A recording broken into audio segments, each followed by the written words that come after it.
Welcome back my YouTube channel sociology live study.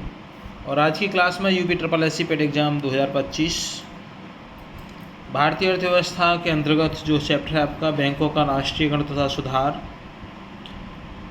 आधारित है पूरा एनसीईआरटी पर। और पहले संक्षिप्त साहित्य देखेंगे जो एनसीईआरटी पर आधारित है और उसके बाद में 20 इम्पोर्टेंट क्वेश्चंस। शुरू करते हैं। जो राष्ट्रीयकरण है उसकी अगर परिभाषा की बात करें तो जब सरकार निजी बैंकों को अपने नियंत्रण में ले लेती है तो उसे बैंकों का राष्ट्रीयकरण कहा जाता है। जो इसके उद्देश्य हैं वो है गरीबों को बैंकिंग सेवाएं उपलब्ध कराना, कृषि, लघु उद्योग, शिक्षा आदि क्षेत्रों को ऋण देना और वित्तीय समावेशन। महत्वपूर्ण घटनाक्रम की अगर हम बात करें तो 1969 में 14 बड़े बैंकों का राष्ट्रीयकरण किया गया था। 50 करोड़ या उससे अधिक जमा वाली बैंकें इस कैटेगरी के अंतर्गत ली गई।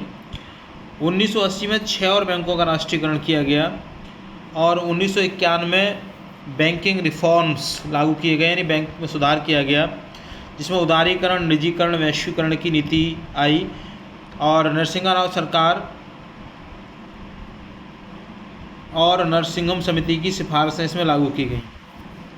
प्रमुख बैंकिंग सुधारों की अगर हम बात करें तो निजी बैंकों को अनुमति दी गई इसमें, जैसे आईसीआईसीआई है, एचडीएफसी है, इसी तरह की और भी कई सारी बैंक हैं जैसे महिंद्रा, कोटक है और भी कई सारी बैंक हैं।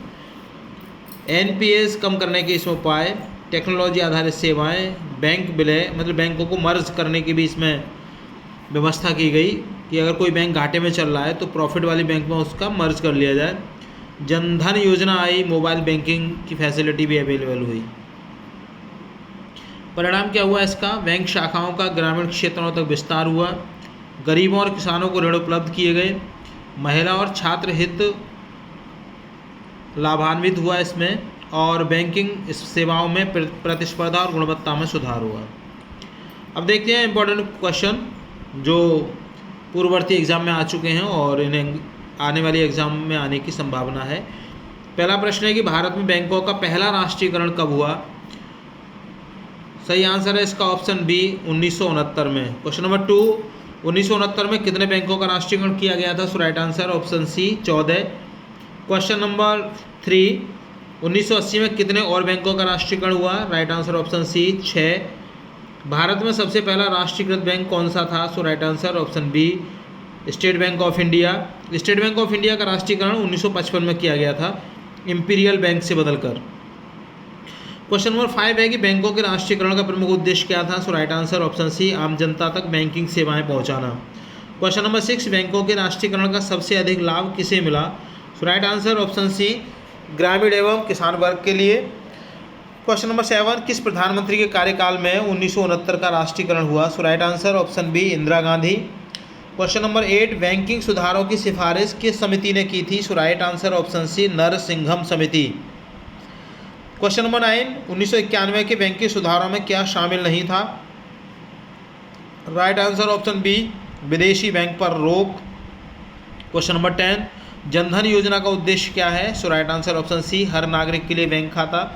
क्वेश्चन नंबर 11, भारत में सार्वजनिक क्षेत्र के बैंकों का नियंत्रण किसके पास है? सो राइट आंसर ऑप्शन सी, वित्त मंत्रालय। क्वेश्चन नंबर 12, बैंक विलय का मुख्य उद्देश्य क्या है? राइट आंसर ऑप्शन सी, मजबूत बैंक प्रणाली बनाना।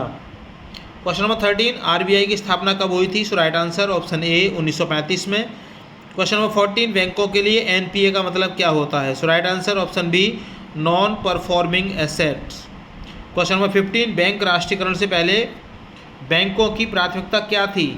सो राइट आंसर ऑप्शन बी, औद्योगिक ऋण। क्वेश्चन नंबर 16, एसबीआई किस वर्ष सार्वजनिक क्षेत्र का बैंक बना? Right answer option B, 1955।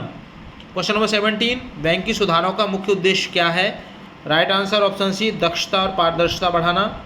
Question number 18, किस योजना के तहत हर परिवार को बैंक खाता देने का लक्ष्य था? Right answer option C, Jan Dhan Yojana. Question number 19, 2020 में कितने सार्वजनिक बैंकों का विलय हुआ था?